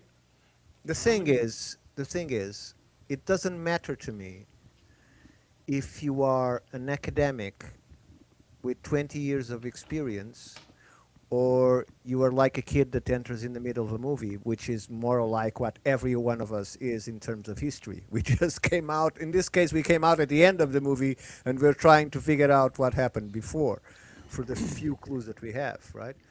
So I'm interested in to know what is your perspective, what is your idea, what is your concept of what you see there? Do you think it's completely natural? Do you think that something blew up all of those stones and threw them down the hill into the river? How do you see that happen? How do you see those enormous? Because those blocks obviously didn't weren't born there, from my perspective. But I want to know what is your perspective.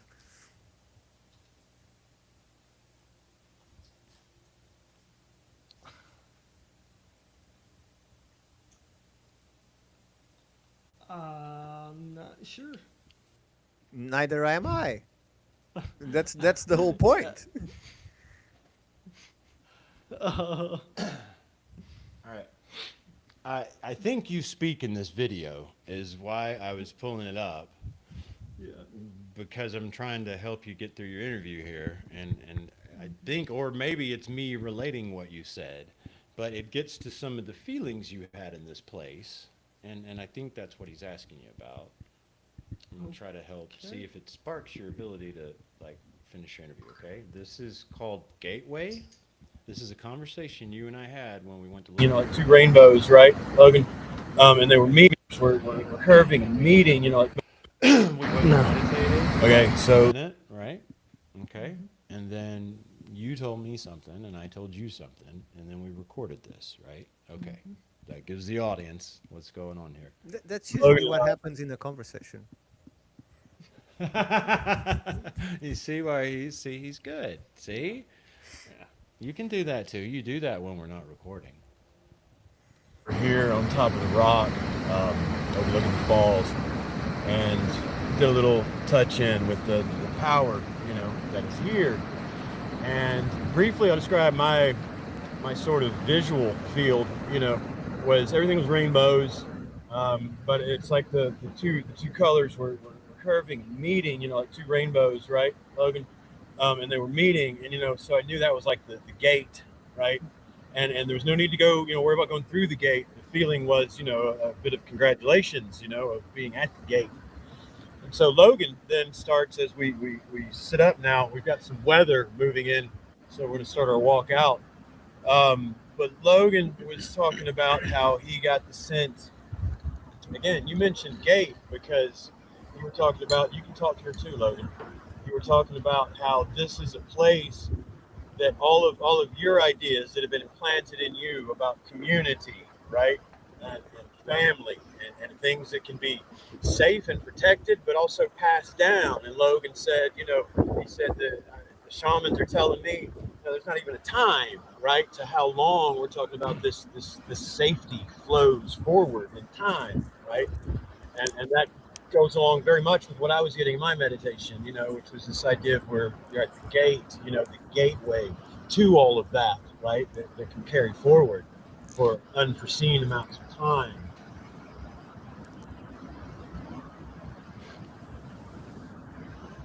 Safe place. It was once a very safe place. That's why the spiritual power is so strong here, Logan. And we're looking at the remnants, you know, of that. Those rocks. Well, you are, but I'm not sure if Logan agrees with you. Seeing Because he family hasn't- over here playing. All right, don't show them too much. They may not want to be on camera. Well, he won't answer. I don't know why he will. won't answer. Of course you will. What do you mean? I mean, do you agree with Jason's ideas? This is the moment to criticize your friend. You, Yes. but it sounded like you didn't, and that's okay. You have to answer the question. Do I think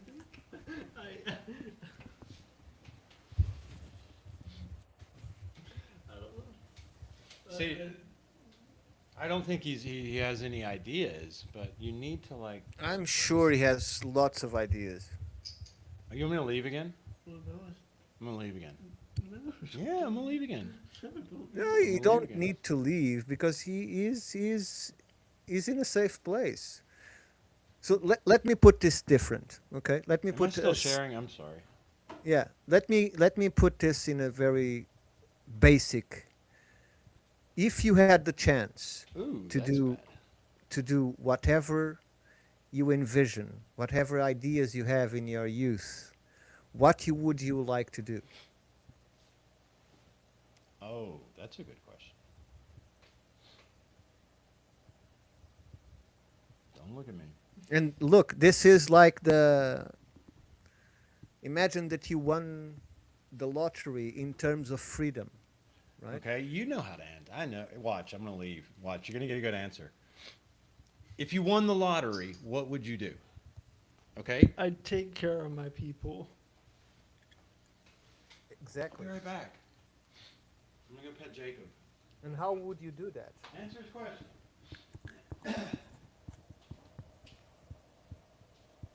You you have now experienced the world and how it works, right? You are working, you know how family works, you know how friendship works, right? How would you shield your family, your friends? What would you create? What would you develop? What opportunities would you bring forward? What would you create? It's as simple as that. I, I would.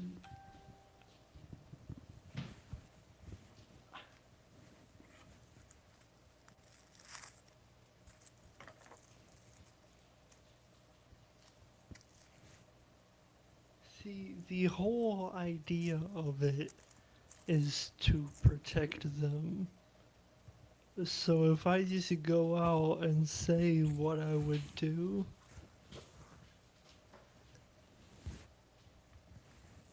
then what?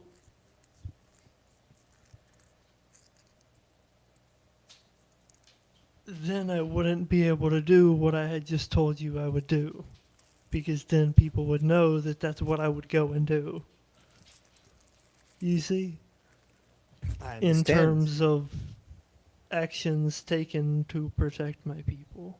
Sure, but So it's imagine difficult to answer. imagine that without thinking of money, right? For instance, one of the things that we were going to try and create is use landscape to create a sort of self-sustaining communities where there is a part that generates income and there's the other part where people live in a safe place where everybody does more or less what they like to do, right? It's not like buying islands and put everybody living in the sun. So it's in that respect that I'm making my question, not in terms of giving this to that people or giving that to that people. That's why I said it's not exactly about money. It's about ideas, because we can't save the world. We can't save the world. The world is the world is too big. We can't save them all. Can I come back yet? Yeah. Yeah, he's talking. Is he talking again? Yes. Are you gonna keep talking if I come back? Maybe.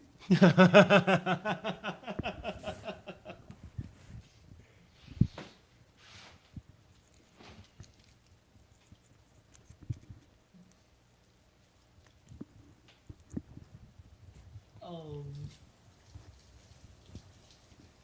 that threw me off. What were we saying?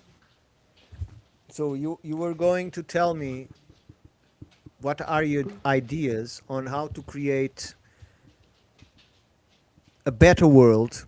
We already assume that we can't save the whole world, right? So you have to focus on yours, on your family, on your friends, right? On your inner cycle. So what are your ideas that in this community, considering you now have some experience living in it, what is your ideas that you would do in order to create that safe space for yours? It's not money. Keep that in mind. We're not talking about money.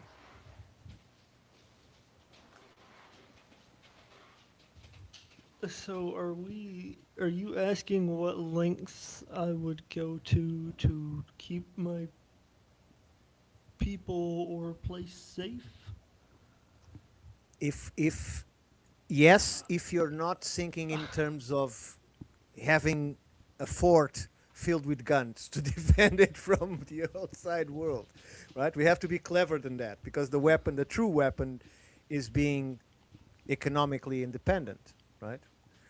And to do so, we have to think of ways of protecting the environment, creating a safe place to history, and at the same time protect our own, right? And you live in an area that you have the combination of all of those things. Mm-hmm. So how do you see in such a place? What would you do? What would be your part? What do you really like to do?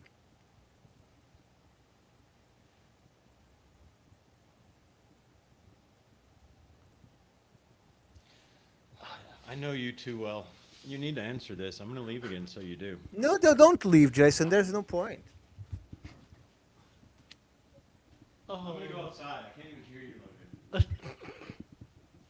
Oh.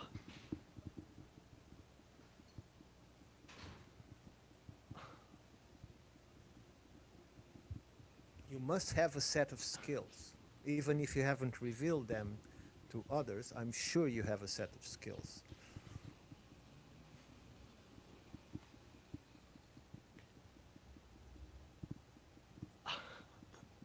Okay, so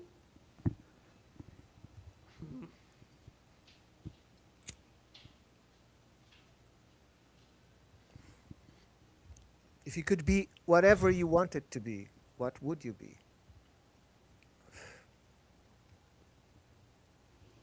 I'm not exactly sure.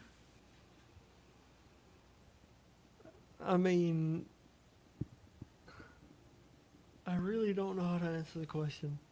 It's What are your, you must know what are your strong points. What do you really like to do? What you don't need to think to be doing it. Right? What flows through you? Might be music, might be writing, might be thinking, might be living in the woods. What is that you feel that you are good at, that you really enjoy doing? Because I'm sure it's not the work that you are doing now. So cooking? you like cooking. Yes. Yes, I like cooking, feeding people. What type of food? Just in general. Yeah, but I I mean guess. grilled, a proper kitchen, an outdoor cooking. What is that you like to do? All of the above. All of the above. Do you like to prepare the meats? To Yes. I mean, I enjoy cooking. You see?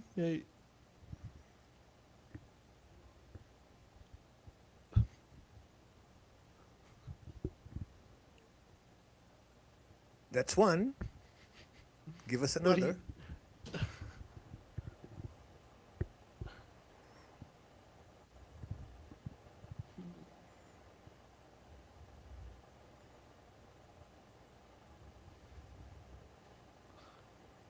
Aside from cooking, what is that you enjoy doing?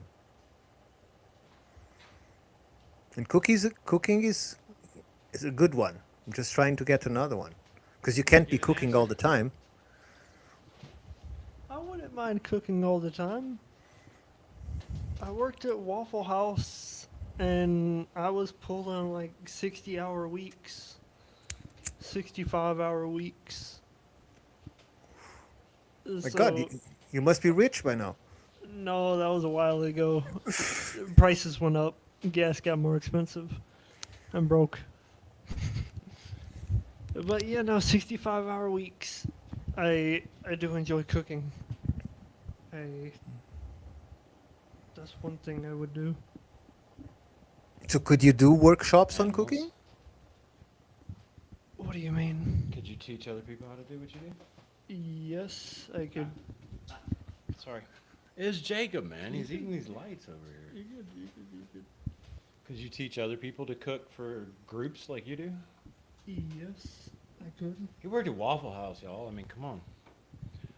An impenetrable fortress of violence and syrup was how I saw it described. Because every community needs someone to cook, so that's a good, strong point. Yeah, I'm great at cooking, but I don't want to be known as the dude that has to do it. So I'll happily show. But then Logan picked up the skill. And Waffle House, at a short order cook, man, you gotta, you know. So he knows what's up. He knows how to handle a lot of food fast. And when it's not necessary fast, what do you really like to cook? What is your favorite dish to prepare? Mm. Uh,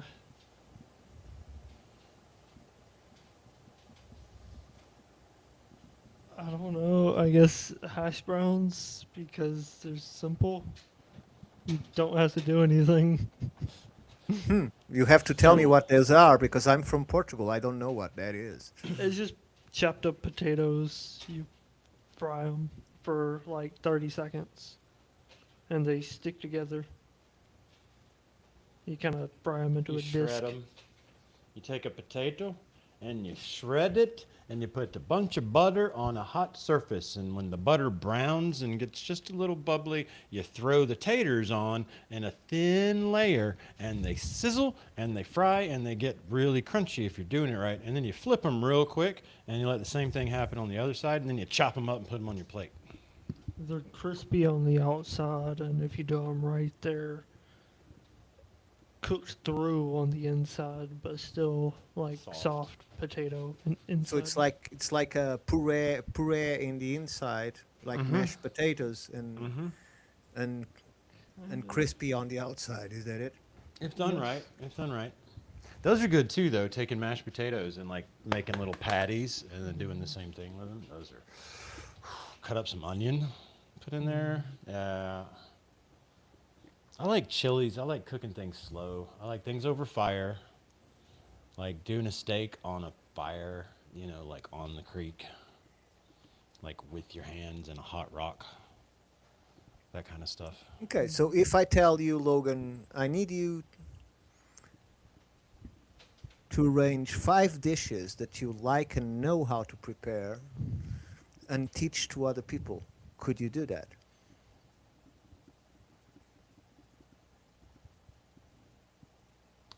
I could figure it out. Like I could come up with something. Just give me like just a minute to prepare. So could you take like 5 dishes from like Waffle House, right? Yes. But instead maybe make them your own, right? And simple. And then be able to show other people how. I could do that. Sure. So if you think about that seriously, I'm sure that Jason can record you and we can create a workshop on those 5 dishes and you can sell those courses and keep the money for yourself. It's better than selling food because you don't have to sell it. You just have to show people how to prepare it. Better than Piggly Wiggly, right?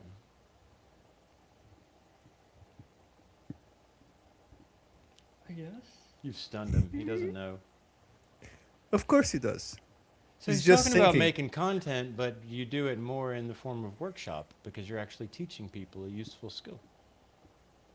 Because you see, I'm looking at Logan, and while some people might think that the silence is outside and inside, what I see is a lot of things going on inside. And so just a little bit of it comes out, but there's a lot of things going on up there. Right? So, Is he right or wrong?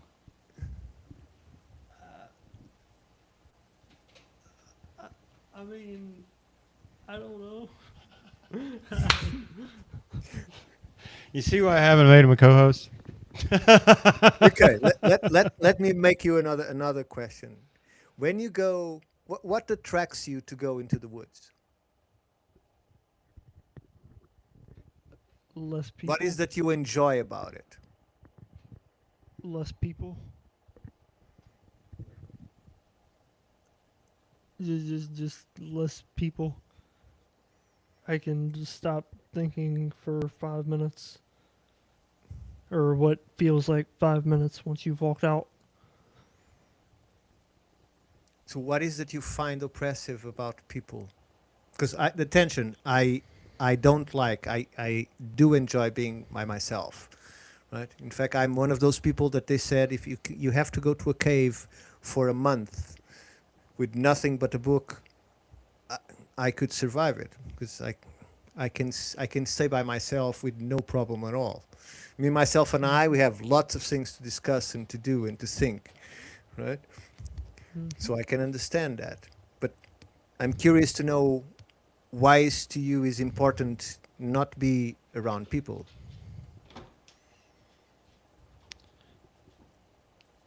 I mean, not necessarily.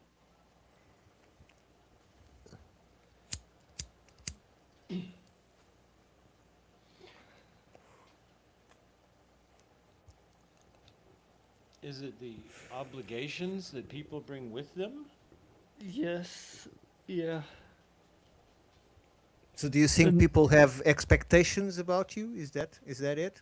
You feel that you are yes, constantly under expectations from others? kind of. I mean, when I'm in the creek, nobody expects me to do anything because I'm in the creek. So the trees don't ask anything. The river doesn't command nothing. Not necessarily. No. Now, there is this saying that goes like, "The more I know people, the more I like animals." So Yeah. would you include yourself in that category? Well, and I think you're seeing a bit of Ricardo. You're seeing kind of evidenced here. I gotta take that. Yeah, go get it. Go get it. Yeah. I think what you're seeing, man, Thank you, Logan.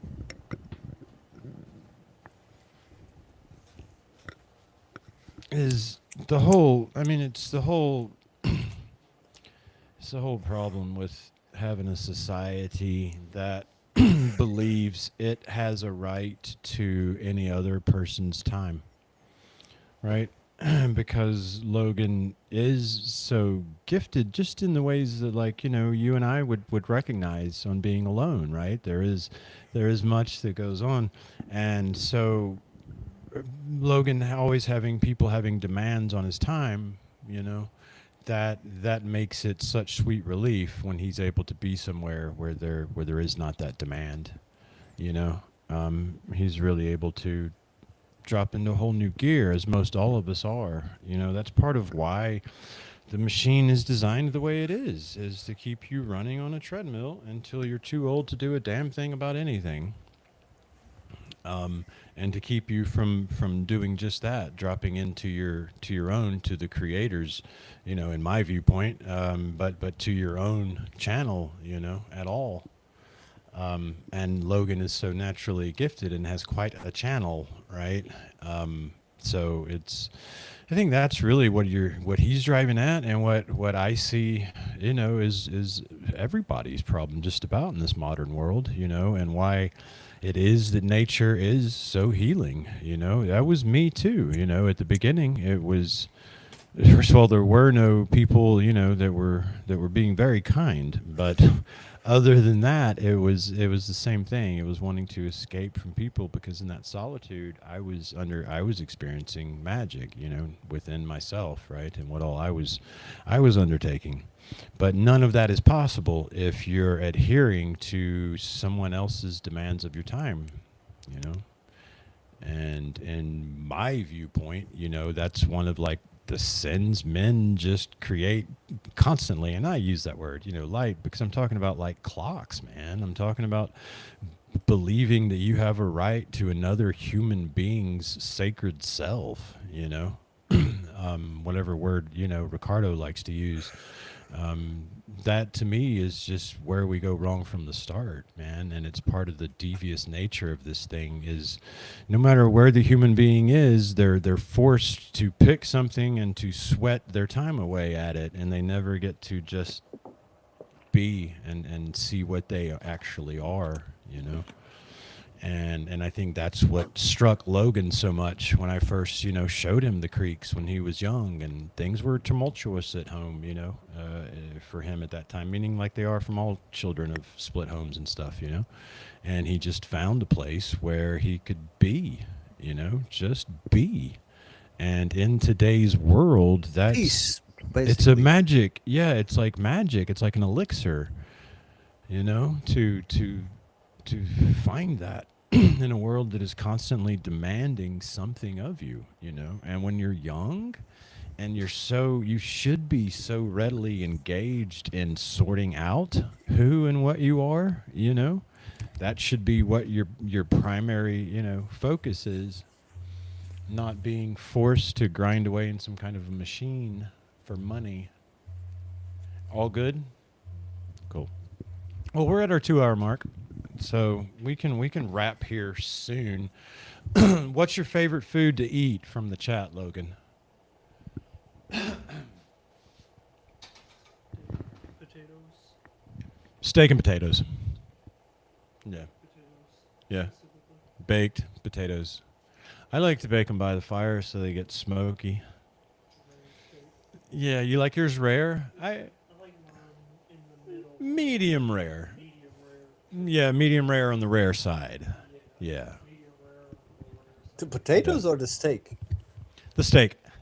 The potatoes got to be done, man. They got to be piping hot, and you need to have a lot of butter, like real butter. I want to be able to pick it up and just eat it whole. The steak. Oh, the potato. He likes it mushy, he says, so he can eat it whole, like an apple. Yeah. We're designed to eat with our hands. There's even a scientific study they've done now that talks about eating with your hands and the more fulfilling it is and how it makes you happy. You got to go? Okay, we got to wrap. Okay. Do you want to, Ricardo, we need to do a Shaman and the Philosopher, and we need to do some reading at some point. I know it's late for you now over there, but perhaps tomorrow we can tell the people that we'll do some more reading. Yeah, tomorrow is a good day. Okay. Well, I hope you got some good material out of Logan, and thank you for popping on here, man, and talking No, thank with you us. for the privilege of talking with him. So thank you for that. All right. He says thank you. He says thank you, of course. All right. Well, we'll be back together, audience. Thank you very much. I'm so sorry our chat was screwy tonight. We don't have it. Riverside is doing updates this weekend, so wish us luck. We might be here. We might not. And we might be, I don't know, from another dimension, the way their updates have been treating us lately. So we'll hope for the best. Tomorrow is Wednesday. So Ricardo and I will get together and we'll do some reading from the De Soto Chronicles.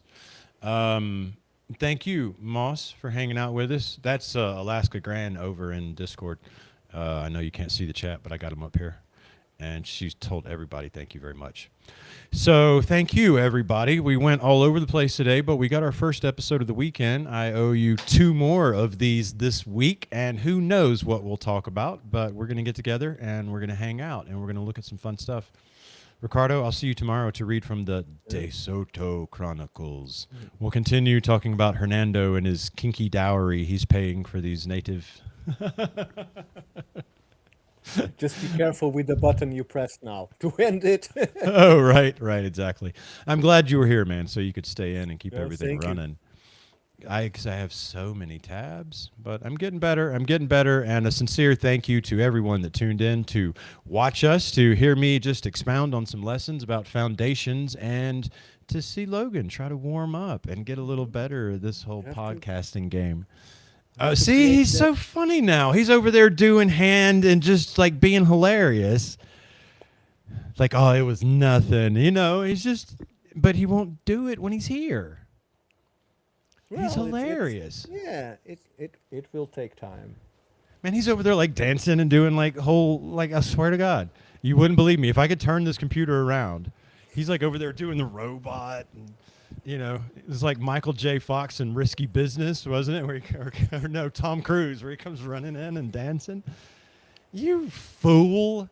You sit over here and act all shy, make them think I've got some kind of little dude that's not like me, that I'm raising up. No, now you're over there finally acting like I do. You ought to see. He's fucking posing right now. All right, man. Let's get you on the road home. Let's get this crew. Thanks, Ricardo. Thank you very Thank you. much. Thank you for being part of the foundations and the things that are all around us. And yeah, thanks for being my friend, man, and for coming on here. My And privilege. I'll see your bald ass tomorrow. And tell Steve I'm going to talk to him soon. I told him we had to do this with Logan today, but he said you want him to do like 2 hours worth, so he needs a lot of my time. Let me put this clear to you. My last meeting with him was just for the plans, and the plans of Right. not the plans of the institute, the plans of the structure, and it took me 5 hours. So and you have to go through all the things that are not the plan. So what I asked him is to give you a crash course on everything and try to make it as short as possible. And he says, I can do it in less than 2 hours. I told him we should just do a show, Yeah. We just come on here and record it. The first 1 week long show. It's going to business. Well, if I'm gonna sit here for 3 hours, I might as well get a few views. Well, out of ask the Ricardo. girls. They are used to be 3-4 hours with him. So Well, then you they haven't should been through it yet. see. We should record it, even if it's just in house, right? We should record it, and then we can just edit it down and pass it on to new members. It's like our handbook from Steve. For now, this is. I'll be the only guinea for the pig, core. okay? I'll sit with and record it, and I'll record it. So Steve, you're gonna come in here. We're gonna record it, not for the public, but then we're gonna hand it out to every new member, so you don't have to keep doing it. Yeah. All confidential stuff for now. So Well, I know. has to stay in house. That's what I said. He doesn't like my idea. He's right. There's a lot of people that try to steal ideas out there. It's not a matter of stealing ideas. It's like you publish a book when you only have the concept for each chapter. Right, but we need donations, right? We need the ability to Yeah, get. but donations for what? That's exactly what you have to learn. Well, the things that's what I'm saying. I'm going to sit through 3 hours of plans, so we might as well record them and we could send them to benefactors. You'll see. There will be other ways to reach the benefactors. You'll see. I don't know about that. There is. I have no hope for benefactors, man. We're in this on our own, but we've got it. That much I know. Isn't that right, Logan? Well, the same way that I believe and you believe in this and other people have belief in this, those people will believe it too. Yeah. And since they have to give that money to taxes anyway, it's as simple If you as that. have to pay a lot of taxes, you give that amount to a tax-free association, 501(c), and then what do you get to do? You get to write that off on your taxes, and you don't owe those taxes. Sure. And that organization gets to build that thing that I'm going to spend 3 hours learning about. Sure. Just like, look, Yeah.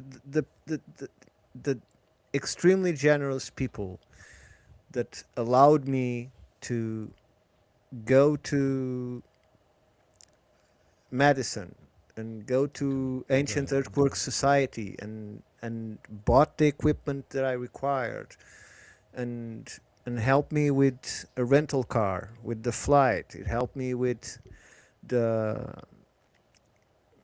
the house where I was staying. So there is good people in this world. There are people that understand Yes. this and that mission, right? It was not for the institute, but the principle is the same. So Yes, yeah, that was my playful way of saying, so far I've gotten where I've gotten, right, with zero. You've basically done that outside of, again, a few nice benefactors. And, I thoroughly believe that it's all, handled and arranged in the future. We're just not there yet. And if I aim for money and if I start talking about those things we were talking about, how the world centers on, then I get way off the mark and I can't keep doing what I'm doing. So, yeah, that's just my way of joking around with that. But I know precise. I know that there are people that will believe in what's being done here. That's not what I was saying at all. And I know there's people that will believe in it and see just what we were talking about. The logistics of giving to organizations when you have to pay large amounts of taxes is, a pretty sweet deal. So, all right, I'm going to wrap up and I'm going to go say goodbye to this kid from his weekly visit and send him on to get his brother married this week. And I will see you tomorrow. And we will Tomorrow. see what more we can learn from the De Soto Chronicles, Hernando's Adventures Through America. adventures. Psychopathic raging through the new world. We'll see you for the next episode tomorrow. Good night, everybody. And please remember that our best future requires the truth of our past and good friends and solid foundations.